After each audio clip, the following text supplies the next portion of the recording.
สาธุธรรมาจโลกาธิปติสหัมปติกัดอัญจะเลอันทิวะลังอายาจาทะสันติทะสัตตปราชาขชาติกาเตเสตุธรรมังอนุกัมปิมังปัจจังขอโอกาสพระเดชพระคุณหลวงพ่อประเทศปริยัติพระมหาเถระเป็นประธานสงฆ์ณที่นี้ณโอกาสบัดนี้กล่าวขออนุญาตขอโอกาสพระเดชพระคุณหลวงพ่อเพื่อจะได้แสดงพระธรรมเทศนาในโอกาสวันออกพรรษาหรือวันมหาปวารณาและในโอกาสที่โครงการธรรมสัญจรจะได้หยุดพักเฉพาะในปีนี้แสดงพระธรรมเทศนาในวันนี้พอสมควรแก่เวลานะโมตัสสะภะคะวะโตอะระหะโตสัมมาสัมพุทธัสสะนะโมตัสสะภะคะวะโตอะระหะโต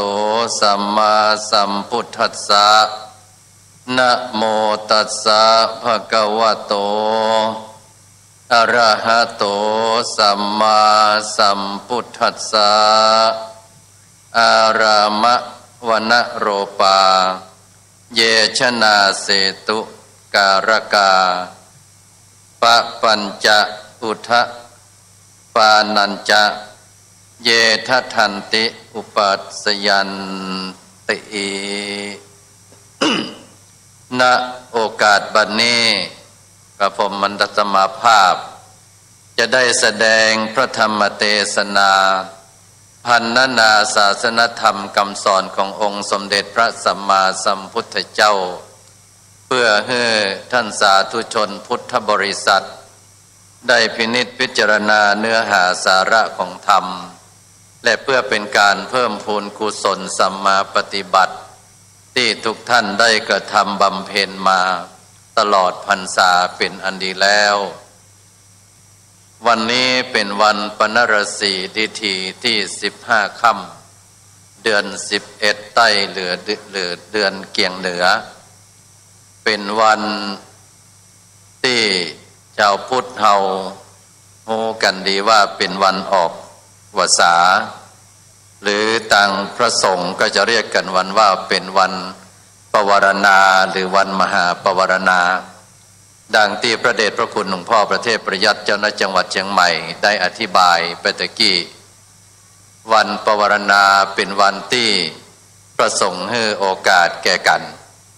โดยปกติแล้ว15 ค่ำพระสงฆ์จะไป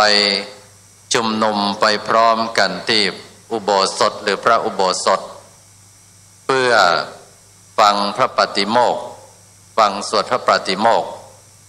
แต่เฉพาะวันนี้วันออกพรรษาพระพุทธเจ้ามีพระบรมพุทธานุญาตให้ทำปวารณาปวารณาคือการให้โอกาสให้ได้บอกกล่าวแนะนำตักเตือนกันผู้ใหญ่ให้โอกาสแก่ผู้น้อยผู้น้อยให้โอกาสแก่ผู้ใหญ่ดังที่พระเดชคุณพ่อได้กล่าวไปตะกี้นั้นในครั้งพุทธกาลภิกษุสงฆ์ซึ่งจำวาสาอยู่วัดต่างๆก็จะมาพร้อมกันมาจำวาสาวัดใดวัดหนึ่งหรือที่อยู่ที่ใดที่หนึ่งโดยพร้อมเพรียงกันซึ่งตามวินัยนั้นเมื่อพระสงฆ์มาพร้อมกันก็อยู่จำพรรษาในช่วงที่อยู่จำพรรษานั้นก็มีการสนทนาธรรมกันท่องบนสาธยายแต่มีอยู่คราวหนึ่งพุทธเจ้าประทับจำวาสาอยู่ที่วัดเชตวันภิกษุวัดหนึ่งก็จำวาสาอยู่รอบวัดที่อยู่รอบพระเชตวันวัด มีอยู่วัดหนึ่งภิกษุที่เข้าไปอยู่จำพรรษาแห่งนั้นได้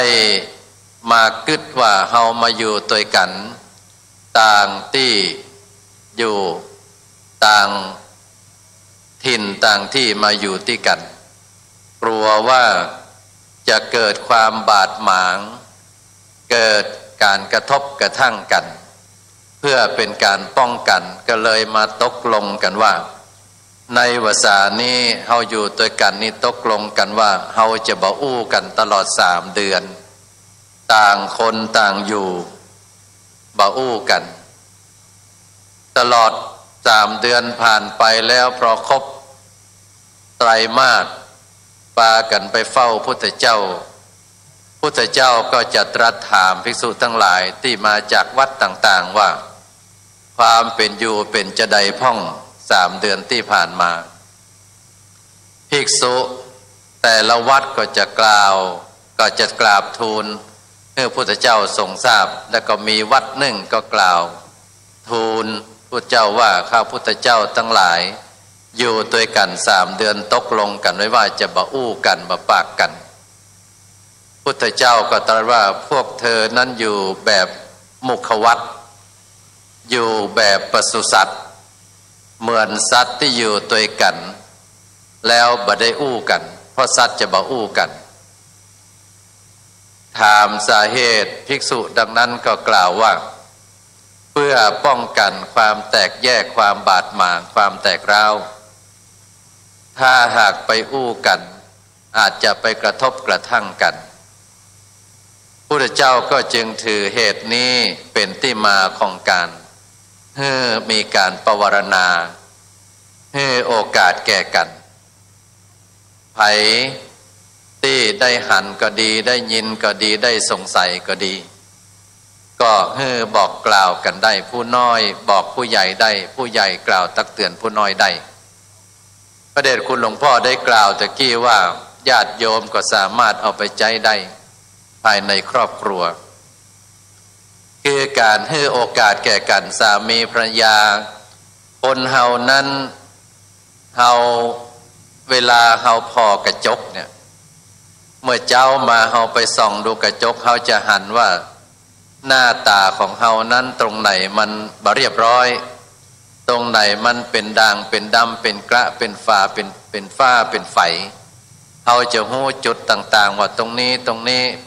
แล้วก็พยายามตกแต่งให้มันดีมันงามเพราะมีกระจกส่องตั้งหลังตั้งง่อนนี่บางที่เพิ่นมีกระจก2 ด้านสามารถส่องพอตั้งหลังก็ได้หันตั้งหลังใส่เสื้อใส่ผ้าตรงไหนมันบ่ดีตรงไหนมันบ่งามปรับปรุง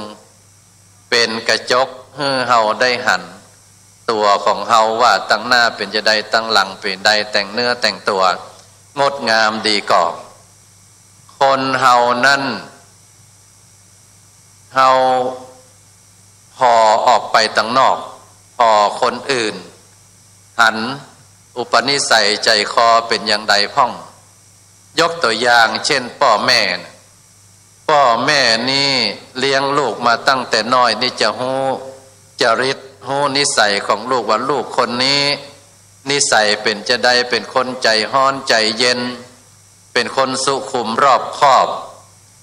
เป็นคนนักแน่นเป็นคนเชื่อง่ายเป็นคนเรียบร้อยเป็นคนบ่เอาไหนเพราะนั้นพ่อแม่นี่จะหันเพราะนั้นจึงสามารถตักเตือนบอกกล่าวลูกได้ลูกถ้าลูกคนใดใจฮ้อนก็พยายามใจวิธีการอบรมแนะนำคนไหนใจเย็นจ้าลำไปก็ใจวิธีการอบรมแนะนำเพราะสามารถพอทะลุปลุกโปร่งได้สามีภรรยาก็เช่นเดียวกันอยู่ด้วยกันนั้นบางทีเฮาบ่สามารถจะพอตัวเก่าได้ทะลุถ้าเฮาจะพอตัวเก่ามักจะเข้าข้างตัวเก่าว่าตัวเฮานี้ดีอย่างนั้นดีอย่างนี้คือเข้าข้างตัวเก่าอยู่ตลอดเวลาแต่ถ้ามีคนอื่นมาเป็นกระจกให้เฮามาส่องให้เฮาได้หันว่าใจฮ้อนลงไปเนอะใจเย็น หรือบางทีเราอาจจะมีจุดด้อยจุดใดจุดหนึ่งซึ่งคนอื่นสามารถที่จะพอหันได้สามีภรรยาหรือคนในครอบครัวก็เช่นเดียวกันเพราะนั้นคำว่าปวารณาตรงนี้ใจได้กับบุคคลทั่วไปบัดตำพังแต่พระสงฆ์ตอนนั้นสามารถเอาไปบูรณาการเอาไปปรับปรุงได้คนในครอบครัวคนในที่ทำงานก็สามารถเอาไปใช้ได้เพราะนั้นจะอยู่กันด้วยความสมัครสมานสามัคคีด้วยความฮักด้วยความเข้าใจความบาดหมางความแตกแยกจะบ่มีอันนี้พระเดชพระคุณหลวงพ่อเจ้าหน้าจังหวัดเชียงใหม่ได้ให้เป็นข้อคิดเบื้องต้นว่าต้องมีสติแล้วก็เอาเรื่องปวารณานี้มาเป็นจุดเริ่มต้นให้โอวาทกับญาติโยมสาธุชนทุกท่านญาติโยมสาธุชนทุกท่านวันนี้เป็นวันสิ้นสุดโครงการรถด่วนขบวนพิเศษคำว่าสิ้นสุดโครงการนั้นไม่ได้หมายความว่าปิดโครงการเป็นการพักโครงการไว้ชั่วระยะหนึ่งหลายคนหลายท่านก็คงจะกึดตึงหากันไปพบไปปะกันอยู่ตลอดเวลาดีใจว่าวันนี้มีโอกาสได้มาแสดงพระธรรมเทศนาตรงนี้นี่ถ้าจะว่าไปเป็นเวทีจุดเกิดของอาตมาก็ได้พระครูสมบูรณ์กันทปานี่คงจะฮู้ดีเมื่อเกือบ40 ปีที่แล้วเนาะ40 ปีที่แล้วเนี่ยตรงนี้เป็นจุดที่อาตมาภาพได้มาเริ่มฝึกแสดงปาฐกถาธรรมที่นี่เป็นธรรมสภาทุกวันเสาร์จะมีการปาฐกถาธรรมอาตมาจำได้ว่าจะมีผู้มาฟังทุกวันเสาร์ประมาณ 4-50 คนโดยการทำวัดสวดมนต์แปรจากนั้นก็จะนิมนต์พระสงฆ์มาแสดงปาฐกถาธรรมประมาณ30 นาทีอาตมาภาพเป็นตู้เจ้าใหม่ขณะนั้นไปฝึกอยู่ที่สโมสรฝึกพูดลานนาได้ไปฟังได้ไปฝึกแล้วก็ได้มาใจที่พุทธสถานนี่เปิดนิมนต์มาปาฐกถาธรรมก็มาเริ่มต้น ปาฐกถาธรรมพอมาปาฐกถาธรรมแล้วหลวงพ่อพระครูนุสรณ์ศิลขันธ์มาได้ยินได้ฟังจากนั้นก็ฮ้องไปเทศที่หั่นที่นี่เป็นตุเจ้าใหม่เทศบางทีก็ไปเทศ2 ธรรมาสกับเปิ้นอาตมาบอกฮู้เรื่องเนี่ยเปิ้นเอารถไปหน้ากุฏิห้อง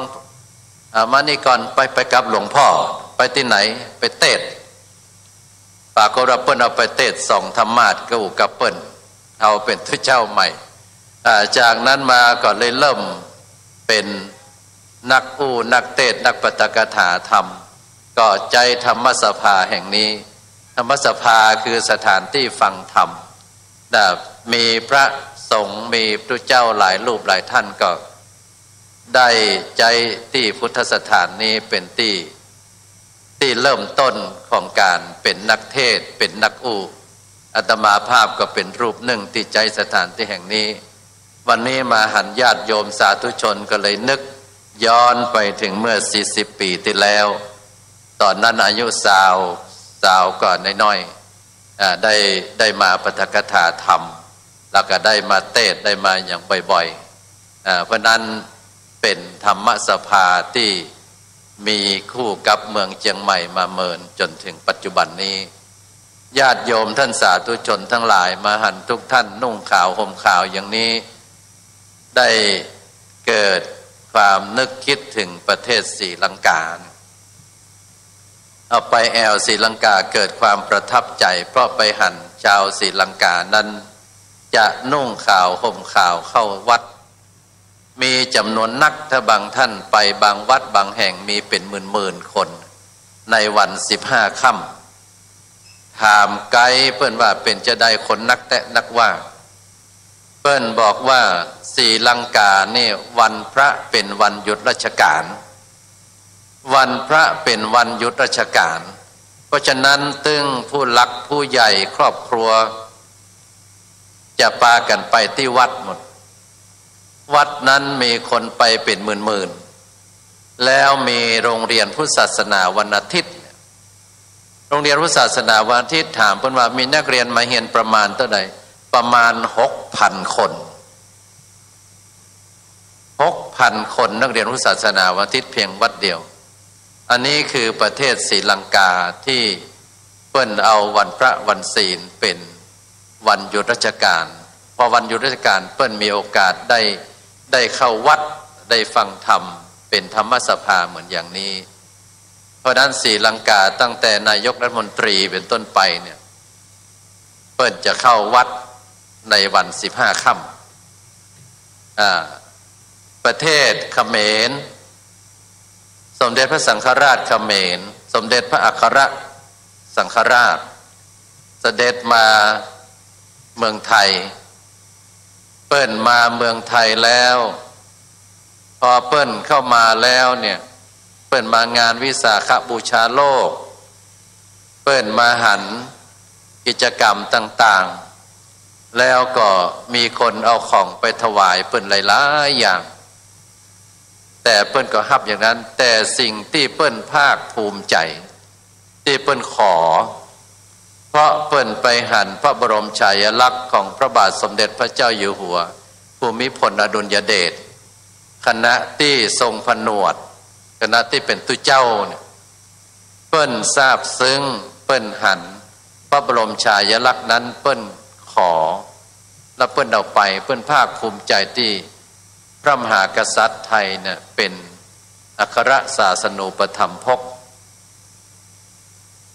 ผนวดในพระพุทธศาสนาสมเด็จสังฆราชเขมรท่านมีความพึงพอใจมีความประทับใจอันนี้มากล่าวให้ท่านสาธุชนทั้งหลายฟังว่า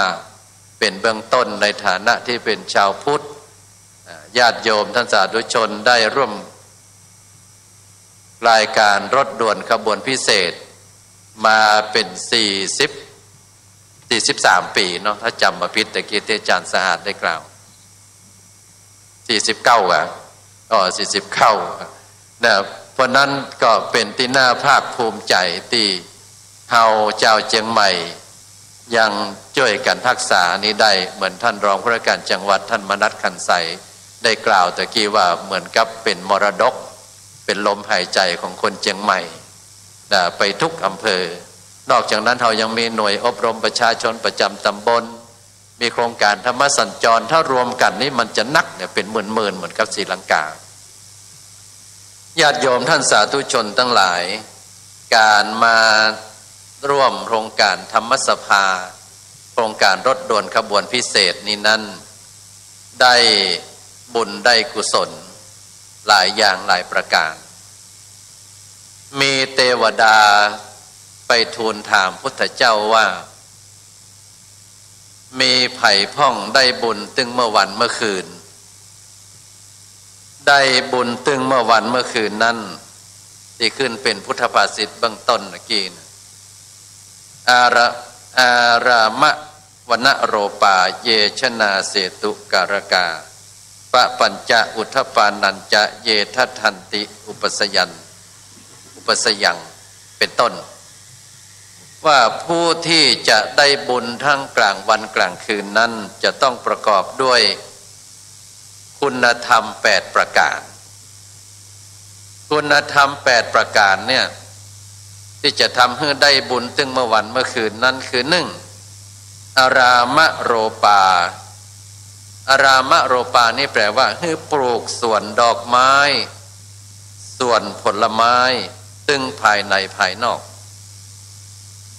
คำว่าปลูกสวนดอกไม้และสวนผลไม้ตึงภายในภายนอกนั้นสำหรับบูชาพระรัตนตรัยดอกไม้เป็นของสูงเวลาเฮาจัดบูชาพระไตรจะต้องมีดอกไม้ธูปเทียนดอกไม้นี้จะเอาเข้าพิธีการที่พิธีใดที่มันศักดิ์สิทธิ์ ก็จะต้องอาศัยดอกไม้ทั้งนั้นต้องมีข้าวตอกดอกไม้ใส่ขันแก้วทั้งสามจะไปสักการะบูชาแม้แต่ไหว้พ่อไหว้แม่ก็ต้องดอกไม้ดอกไม้จึงเป็นสัญลักษณ์แห่งความงดงามแห่งความศักดิ์สิทธิ์ดอกไม้ให้ความรื่นเริงบันเทิงใจดอกไม้ใจบูชาของสูงเพราะนั้นจึงใจดอกไม้สำหรับบูชาพระรัตนตรัยที่เพิ่นกล่าวว่าให้ปลูกสวนดอกไม้และผลไม้บูชาพระไตรซึ่งภายในภายนอกหมายความว่าบูชาพระรัตนตรัยด้วยอามิสบูชาและปฏิบูชาอามิสบูชาคือวัตถุสิ่งของทั้งหลายที่เฮาใจบูชาด้วยดอกไม้ธูปเทียนอาหารข้าวหวานหรือจะเป็นวัตถุสิ่งของใดๆก็ตามที่เฮาใจทำบุญทำทานเป็นอามิสเป็นสิ่งของอันนั้นเป็นอามิสบูชาปฏิบูชาคือการปฏิบัติตามเอาธรรมะคำสอนของพุทธเจ้ามาประพฤติมาปฏิบัติอันนี้พ้องว่าปลูกสวนดอกไม้และผลไม้ตึงภายในภายนอกก็คือเพื่อมีตึงอามิสบูชาและป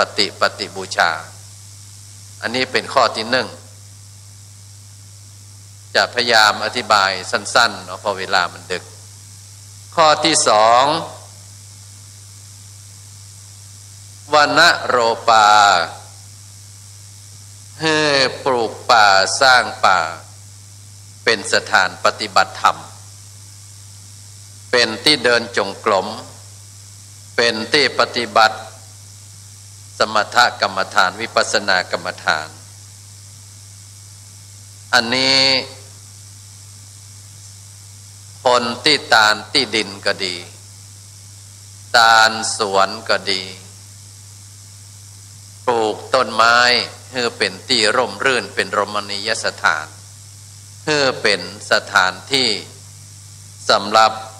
ปฏิบัติธรรมเดินจงกรมเจริญสมถกรรมฐานวิปัสสนากรรมฐานให้คนได้เข้ามาปฏิบัติได้ตึงเมื่อวันเมื่อคืน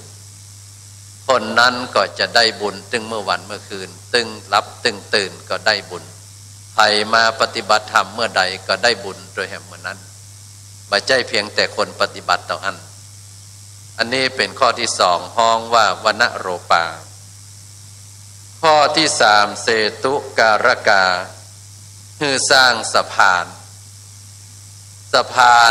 ถ้าเป็นสะพานภายนอกคนไหนที่สร้างสะพานนี้เป็นการอำนวยความสะดวกให้คนอื่นได้ใจประโยชน์สัญจรไปมาไปค้าไปขายเจ็บไข้ได้ป่วยไปโรงพยาบาลไปเหนือไปใต้ได้รับความสะดวกสบายอันนี้เป็นการสร้างสะพานภายนอกได้บุญได้กุศลสร้างสะพานภายในนั้นก็คือสร้างบุญสร้างกุศลที่เราเคยได้ยินว่าสะพานบุญอันใดที่เป็นบุญเป็นกุศลจักจวนคนมาฟังเทศน์ฟังธรรมจักจวนคนมาปฏิบัติธรรมเชิญชวนคนให้มารื่นเริงหันษาในธรรมเพื่อจะข้ามวัฏสงสารอันนี้คือสะพานธรรมก็ชื่อว่าเราได้สร้างสะพานเพราะนั้นญาติโยมที่มาฟังเทศน์ฟังธรรมมาคัดเกลาจิตใจทุกวันพระวันศีลนั้นได้จักได้จวนได้ปาหมู่ปาคณะก็เหมือนกับเราเป็นสะพานให้คนอื่นได้หันธรรมได้ปฏิบัติธรรมจึงชื่อว่าได้สร้างสะพานถึงภายนอกภายในสะพานภายนอกเอื้อประโยชน์สำหรับสัญจรไปมาสะพานภายในเพื่อ ทำให้คนได้ข้ามวัฏสงสารข้อที่สี่ปะปัญจะสร้างโรงทานน้ำการให้ทานน้ำก็เป็นบุญเป็นกุศลน้ำภายนอกถ้าเฮาให้ทานน้ำภายนอกใจอาบใจกินใจชำระล้างสิ่งสกปรกเอามาอาบได้ความจุ่มความเย็นคัดสีชวีวันได้กินจุ่มเนื้อเย็นใจหายอิดหายอ่อนอันนี้เป็นน้ำภายนอกที่เฮาไปตั้งโรงทานกันตาน้ำเป็นตี้เป็นแห้งมีการมีงานอันนั้นเป็นน้ำภายนอกส่วนโรงทานน้ำภายในนั้นก็คือเอาธรรมะมาเป็นน้ำภายในเอาธรรมะให้คนอื่นได้ดื่มได้กินได้ให้จิตใจหายทุกข์หายโศกทำให้จิตใจนั้นหันแสงสว่างทำให้จิตใจนั้นหายมืดหายบอดทำให้จิตใจสว่างไสวอันนี้คือการได้ตานน้ำภายในคือน้ำธรรมคำสอนอาจจะได้แนะนำได้บอกได้กล่าวได้สอนอาจจะจักจะชวนมาฟังอาจจะเชิญเปิ้นมาร่วมกินร่วมทานได้ฟังเทศน์ฟังธรรมแล้วทำให้คนคนนั้นได้หันธรรมได้หันสัจธรรมได้หันความเป็นจริงอันนี้ห้องว่าน้ำโอ่งน้ำภายในโอ่งน้ำภายในน้ำภายนอกใจดื่มใจกินใจอาบได้ความจุ่มความเย็นได้ความสดชื่นแต่น้ำภายในนั้นถ้าได้ดื่มได้กินน้ำธรรมคำสอนแล้วมันทำให้เกิดหายความทุกข์ความโศกความเศร้าทำให้จิตใจแจ่มใสเบิกบานเป็นผู้รู้ผู้ตื่นผู้เบิกบานด้วยศีลด้วยธรรมประการที่ห้าอุทธปานัญจะสร้างเขื่อนกั้นน้ำเขื่อนกั้นน้ำหรือทำนบกั้นน้ำหรือขุดสระขุดบ่อไว้ตานเป็นที่สาธารณะเป็นที่กุศลประโยชน์ของทำนบกั้นน้ำเขื่อนกั้นน้ำหรือบ่อหรือสระก็ดีมีมหาศาลใจหล่อเลี้ยงพืชพันธุ์ธัญญาหารเป็นที่อยู่อาศัยของสิ่งมีชีวิตให้ความจุ่มความเย็นให้ความอยู่เย็นเป็นสุขอันนี้เป็นเขื่อนเป็นทำนบสำหรับเก็บน้ำสำหรับเป็นบ่อน้ำสระน้ำไว้อาบไว้ใจไว้กิน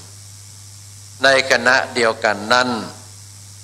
สร้างบ่อน้ำภายในหรือเขื่อนภายในก็คือสร้างน้ำทำคำสอนให้เกิดในจิตในใจให้กว้างให้ขวางให้เป็นที่ดื่มที่กินเป็นที่ใจประโยชน์กว้างใหญ่ไพศาลเหมือนกับเขื่อนเหมือนกับทำนบเหมือนกับสระกับหนองเหมือนกับน้ำบ่อเอาใจอาบก็ได้ใจกินก็ได้ใจซักใจล้างก็ได้เพราะนั้นผู้ใดได้สร้างทำนบภายในตึงภายนอกก็ได้บุญได้กุศลตึงเมื่อวันเมื่อคืนแล้วนอกจากนั้นอุปสยังสร้างที่พักอาศัยการสร้างที่พักอาศัยภายนอกเช่นสร้างเสนาสนะสร้างโรงเรียนสร้างโรงพยาบาลสร้างโบสถ์สร้างเจดีย์วิหารสร้างศาลาการประเรียนล้วนแล้วแต่เป็นประโยชน์ที่พักอาศัยกุฏิวิหารศาลาเป็นสมบัติของพระศาสนาเป็นที่คนไปฟังเทศน์ฟังธรรมเป็นที่คนไปทำบุญทำทานเอาได้บุญได้กุศลสร้างโรงเรียนก็เป็นที่ศึกษาห้ำเฮียนทำให้คนอื่นได้ปัญญาได้วิชาความรู้สร้างโรงพยาบาลก็ทำให้เป็นสถานที่ได้ช่วยชีวิตคนได้ชุบชีวิตคนเพราะนั้นสิ่งเหล่านี้เป็นประโยชน์เป็นบุญเป็นกุศลในคณะเดียวกันก็ต้องสร้างที่พักภายใน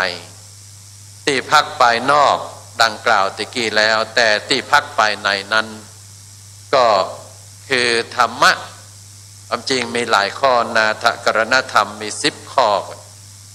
แต่กู้ย่อๆก็คือทานศีลภาวนาสร้างที่พักภายในสร้างที่พักให้เป็นมีศีลให้มีสมาธิให้มีปัญญาหรือให้ทานให้ศีลภาวนาทานศีลภาวนาให้เป็นที่พักของจิตของใจเป็นบ้านเป็นเฮือนใจอันนี้ก็เป็นข้อหนึ่งใน8 ข้อข้อที่7ธรรมัฏฐาตั้งอยู่ในธรรมอันนี้ก็คงไม่ต้องอธิบายนะตั้งอยู่ในธรรมมีธรรมะอยู่ในใจทำอะไรอย่างกึศอะไรอย่างอู้อย่างเป็นศีลเป็นธรรมหมดเสียงแล้วข้อที่8ก็คือศีลสัมปันนาถึงพร้อมด้วยศีลเอาศีลมาเป็นที่จั่งที่เปิ้งจะงดจะงามได้ก็เพราะศีลจะมีโภคสมบัติได้ก็เพราะศีลจะมีความสุขความสงบได้ก็เพราะศีลเพราะฉะนั้นตึง8 ข้อ8 ประการนี้จะใครมีอยู่หรือปฏิบัติอยู่ก็จะได้บุญตึงเมื่อวันเมื่อคืนบอกว่าจะหลับก็ได้บุญจะตื่นก็ได้บุญเมื่อคืนก็ได้บุญเมื่อวันก็ได้บุญตึง8 ข้อนี้พุทธเจ้าตอบปัญหาเทวดาว่าผู้ที่จะได้บุญตึงกลางวันกลางคืนนั้นก็ด้วยธรรมะ8 ข้อ8 ประการดังกล่าวมานี้เพราะฉะนั้นญาติโยมสาธุชนทุกท่านอาตมาภาพคิดว่าในญาติโยมที่มาร่วมกันฟังธรรมนี้เฮามาร่วมอยู่ในธรรมสภาฟังเทศน์ฟังธรรมตลอด3 เดือนที่ผ่านมานี้49 ปีที่ผ่านมาเป็นการสร้างสมบุญญาบารมีก็จะมีอยู่ในถึง8 ข้อนี้บัดนักก็หน่อยและทุกท่านก็คงจะได้บุญตึงเมื่อวันตึงเมื่อคืนตึงเมื่อยามรับยามตื่นก็ขอฝากท่านสาธุชนทุกท่านไปพินิจพิจารณาเทศนาวสาเนในที่สุดในการแสดงพระธรรมเทศนาก็ขออานิสงส์ผลบุญที่ทุกท่านทุกคนได้บ่มเพาะอบรมสั่งสมบารมีมาตั้งแต่ต้นจนปัจจุบันได้มาพบผมรักษาทุกท่านทุกคนได้อยู่ดีมีสุขนิราศกาดแก้วจากทุกโศกโรคภัยพยันตรายทั้งหลายทั้งปวงเจริญรุ่งเรืองในวิถีชีวิตครอบครัวหน้าที่การงานมีความสุขกายสุขใจตลอดเหมือนกันทุกท่านทุกคนแสดงพระธรรมเทศนามาพอสมควรแก่เวลาเอวังก็มีด้วยประกาศนี้สาธุสาธุสาธุกับท่านสาธุชนได้สดับพระธรรมเทศนาจบลงแล้วในเมตตาบารมีของพระเดชพระคุณพระเทพสิงหวราจารย์รองเจ้าคณะจังหวัดเชียงใหม่ได้โปรดเมตตาเทศนาจบลงมากล้นโดยสารธรรมควรแก่การจดจำและน้อมนำปฏิบัติอย่างยิ่งต่อจากนี้จะได้ถวายปัจจัยทายธรรมบูชากันเทศแต่ท่านพระเดชพระคุณท่านนะครับตามพิธีกรรมล้านนานั้นก่อนจะถวายถึงพระสงฆ์องค์เจ้าจะต้องถวายเป็นพุทธบูชาให้ก่อนนะครับขอรับเกียรติจากคุณสุนทรยามศิริท่านรองนายกเทศมนตรีนครเชียงใหม่ได้เข้านอบน้อมถวายเป็นพุทธบูชากันพระเจ้าตามแบบเบาล้านนาขอเรียนเชิญท่านครับสำหรับปัจจัยทายธรรมบูชากันเทศขอรับเกียรติจากท่านประธานในพิธีท่านรองมนัสขันใสท่านรองผู้ว่าการจังหวัดเชียงใหม่ได้เข้านอบน้อมถวายปัจจัยทายธรรมบูชากันเทศขอเรียนเชิญครับตามแบบเบ้าล้านนาจัดมอบปฏิกละแต่พ่ออาจารย์อาราธนาศีลอาราธนาธรรม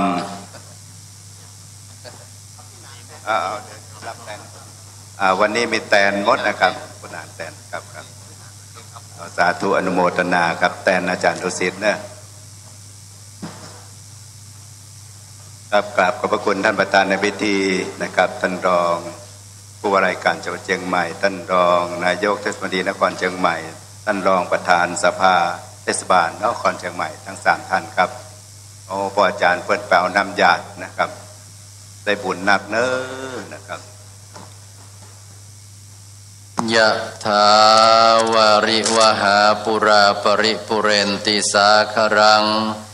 เอวเมวะอิโตทินังเปตานังอุปกัปปติอิชิตังปฏิตังตุมหังคิปะเมวะสมิจจตุสัพเพปุเรนตุสังกปาจันโทปนะระโสยะถามณิโชติระโสยะถาสัพพิติโยวิวัชชันตุสัพพะโลโกวินัสสตุมาเตภวัตวันตรายโยสุขีติกายุโกภวะอภิวาตานาสีลิสนิจังวุธาปจายิโนจัตตารโอธรรมาวัฏันติอายุวันโนสุขังพระลังสาธุสาธุสาธุกล่าวในนามของรถด่วนขบวนพิเศษก่อนนมัสการกราบขอบพระคุณอนุโมทนาสาธุการในเมตตามหาบารมีของพระเดชพระคุณพระเทพสิงหวราจารย์พระเดชพระคุณองค์พระธรรมกถึกรองเจ้าคณะจังหวัดเชียงใหม่ที่ได้โปรดเมตตาเทศนาธรรมกันพิเศษกันนี้ขอกราบขอบพระคุณอนุโมทนาเป็นอย่างสูงยิ่งกราบขอบพระคุณครับต่อจากนี้ท่านประธานกรุงศาลจังหวัดเชียงใหม่จะได้กล่าวขอบคุณท่านผู้มีเกียรติโดยคุณอนัทเจริญพันธ์ประธานกรุงศาลจังหวัดเชียงใหม่ขอเชิญครับ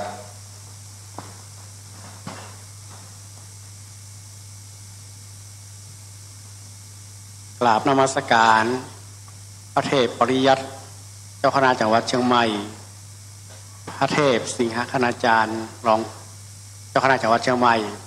พระเถรานุเถระทุกรูปครับกราบเรียนท่านรองผู้ว่าราชการจังหวัดเชียงใหม่ท่านมนัสขันใสนะครับแล้วก็ท่านรองประธานสภาท่านรองนายกเทศมนตรีคุณพ่อสมบูรณ์กันทปาตลอดถึงท่านผู้มีเกียรติทุกท่านครับวันนี้เป็นวันสุดท้ายเป็นของการจัดรายการรถด่วนขบวนพิเศษประจำปี 2561 เป็นครั้งที่ 13 นะครับก็ต้องขอบคุณหลายๆฝ่ายนะครับที่คือการสนับสนุนตลอดถึงกลุ่มสมาชิกกลุ่มต่างๆนะครับที่คือเป็นเจ้าภาพนะครับทุกการเป็นเจ้าภาพของกลุ่มนุสาวของแต่ละวัดนี้ก็รู้สึกเป็นภาระอย่างใหญ่หลวงเหมือนกันนะครับในการที่เอาเป็นเจ้าภาพในการจัดเทศแต่ละครั้งนะครับก็ใช้ทั้งพลังของคนใช้ทรัพย์สินนะครับใช้หลายๆอย่างนะครับได้สำเร็จมาด้วยดีตลอดนะครับตลอด12 ครั้งที่ผ่านมาแล้วก็วันนี้ก็ได้รับเกียรติได้รับการสนับสนุนในเรื่องของเก้าอี้ของเต็นท์ก่อจากเทศบาลนครเชียงใหม่นะครับแล้วก็พุทธสถานคือได้ใจสถานแห่งนี้นะครับก็ต้องขอบคุณ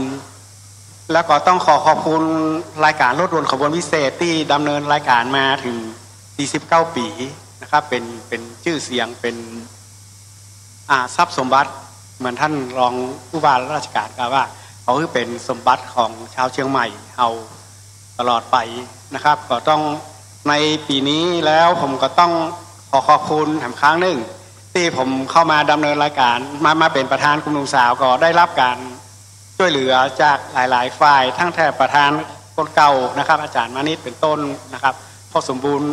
กันทปาคุณเชษฐาคุณเสาแก้วนะครับก็คือการสนับสนุนผมมาในฐานะที่ว่าเขาเคยร่วมงานด้วยกันมาตลอดเพราะแต่ละคนก็อยู่ในวงการของกลุ่มหนุ่มสาวมาเมินนะครับก็ผมก็จะลงตำแหน่งแห่งปีหน้าแห่งปีหนึ่งก็ขอแรงใจจากทุกท่านนะครับได้คือเกียรติกับผมและก็ช่วยกันทนุบำรุงพระพุทธศาสนาเป็นแรงของกลุ่มหนุ่มสาวตลอดไปนะครับแล้วก็ต้องขอบคุณในการบริจาคต่างๆนะครับ ตลอดถึงกรรมการที่เต็นท์นะครับทำงานกันอย่างหนักนะครับผมก็ได้อำนวยการไปตามความรู้ความสามารถนะครับท้ายที่สุดนี้ก็ขออวยพรให้ทุกท่านครับจงมีแต่ความสุขความเจริญนะครับมีโรคภัยไข้เจ็บมันก็ขอมันปันหอมปันหายเนาะปีหน้าพบกันใหม่นะครับขอบคุณครับ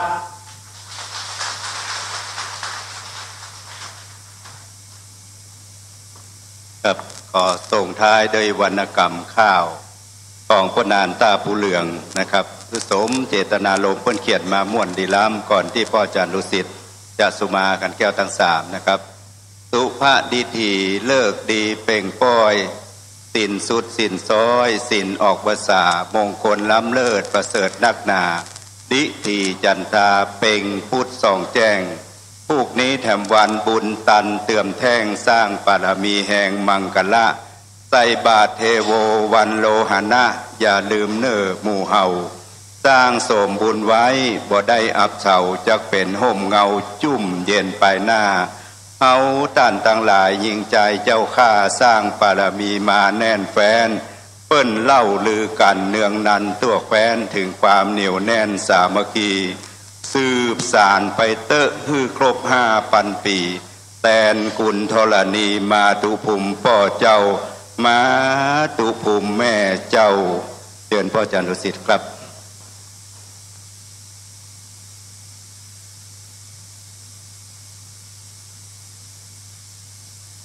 ต่อไปเดี๋ยวอันนี้เอาไม้นะจะขุนเนาะต่อไปเขาก็จะได้สุมาเจ้าแก้วตั้งสามอาจจะประมาทพลาดพลั้งตั้งแต่เข้าปุริมาภาษามาจนถึงวันนี้ด้วยกายก็ดีด้วยวาจาก็ดีด้วยใจก็ดีเพื่อเขาเป็นบาปเป็นกรรมไปเป็นหน้าก็มีการมาแก้ตั้งสามแบบบ้าโบราณอย่างคู่ปีนะครับ โยสันนิเสโนวาลาโปธิโมเลมาลังสะเสนังมหันติงวิจัยโยสัมโพธิมากันจิงวานันตัญญาโนโยโลกุตตโมตังปนามามิพุทธังอัฏฐังคิโกอริยปะโทจนานังโมคขปเวสายะโอจุจามะโกอายังสันติกโลปานิยานิโกตังปนามามิธัมมังสังโฆปิสุทโธ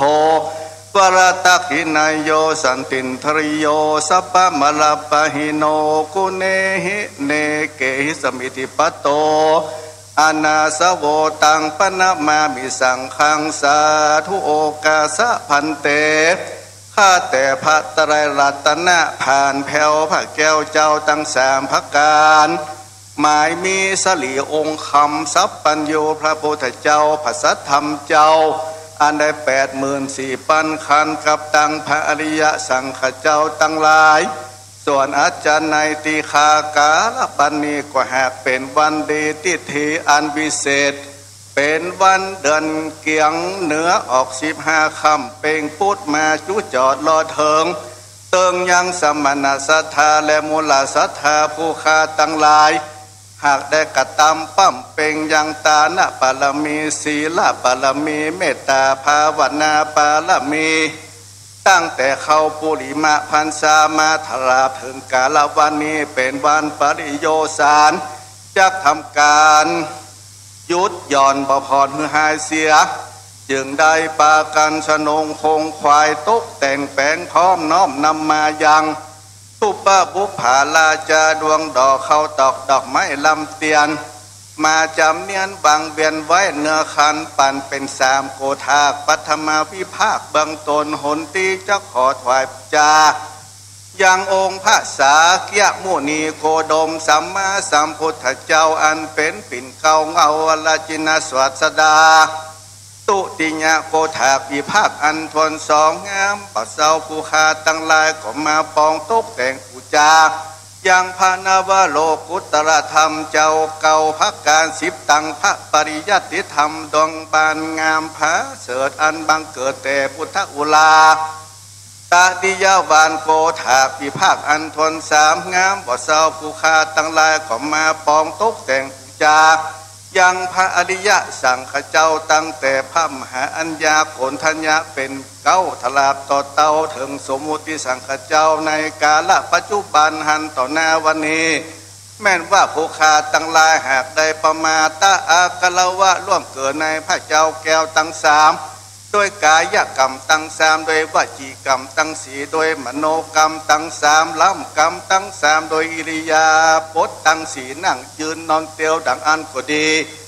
หูแจ้งที่หากได้กระทำดังอันดีหมอหูแจ้งที่หากได้กระทำดังอันก็ดีผู้ฆ่าตั้งหลายก็กลัวเป็นโทษเป็นบาปเป็นกรรมขอพระไตรรัตนะผ่านแผ่วพระแก้วเจ้าตั้งสามพระการจุงมีธรรมาเมตตาวายนาเป็นปฏิกหากาละรับเอายังปรมามิสะอุจาแห่งผู้ฆ่าน้อยตั้งหลายแล้วจุงขมารถโพสยังโตสนกรรมไม่ได้เป็นนิวรณธรรมกรรมอันแก่นกาห้ามต่างไปสู่เมืองฟ้าและนิลปานแก่สมณะศรัทธาและมูลศรัทธาผู้ฆ่าตั้งหลายจู้ผู้จู้คนจู้น้อยใหญ่ยิงจานะจุงจักมีแต่งแต่เดลีกุศลบุญญาลอยสีอันผู้ฆ่าตั้งหลายหาได้กระตำปั้มเป่งมาตั้งแต่เข้าปุริมะพรรษาธราถึงกาลวันนี้จุงเป็นปรโมปกตูปนิสัยเป็นบุญเป็นพัจจัยกรรมจูยังตนตัวแห่งเจ้าสมณะศรัทธาและมูลศรัทธาผู้ฆ่าตั้งหลายเขาได้เพิกพ้นหายสักจากภัยยาอุปทวะเปียเทกังบนอนทลายอันมีปลายในตนนอกตนตั้งมวลเคาะน้ำกังบนตั้งลายมีแล้วเสมอดังน้ำอันกิ้งก้าตกจากใบบัวใบบอนบ่เศษสลอแล้วจุงพักกอบได้โจกใจยะลาภสักการมีอายุปีเดือนวันยามไปใจอยู่ก็ขอฮือมีใจไปที่ตั้งใดขอฮือมีโจกมีลาภพาแป้ชนะคาศึกศัตรูบุไลตั้งมวลเอาตนตัวกัมจูปูจ้าดูแลพ่อกอยังวละพุทธศาสนาแห่งองค์สลีสัพปัญโยพระพุทธเจ้าไปยืนยาวนานเสียงเจรธิติการนั้นนักนั้นจุงจักมีแต่งแต่เดลีกายกรรมังวจีกรรมังมโนกรรมังสันจิจะโตสังอสันจิจะโตสังปมาตะโตสังอนาคตะโตสังอติตะโตสัง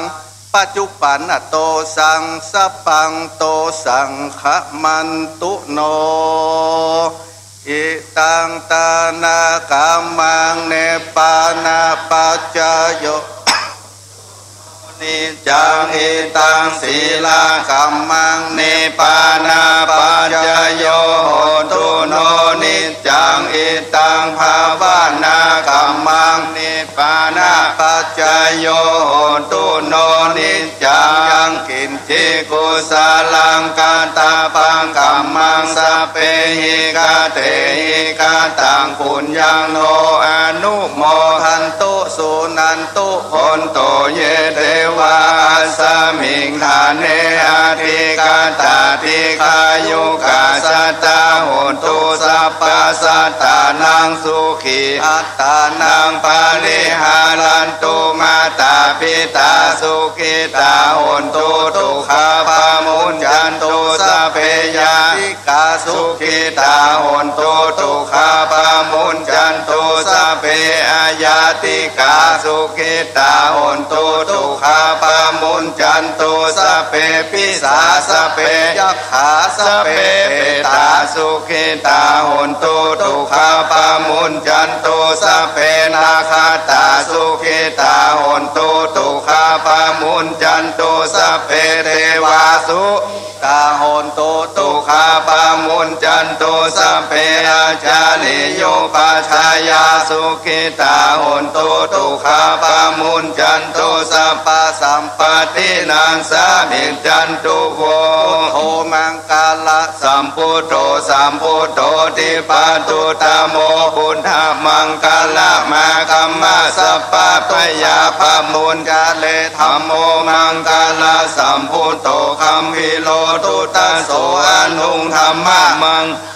มากัมมาสัพพะพยาปมุญจาเลสังโฆมังกาลสัมพุทโธตัพหินายโยอนุตตโลสังฆมังกาลมากัมมาสัพพะโลกาป มุญจเล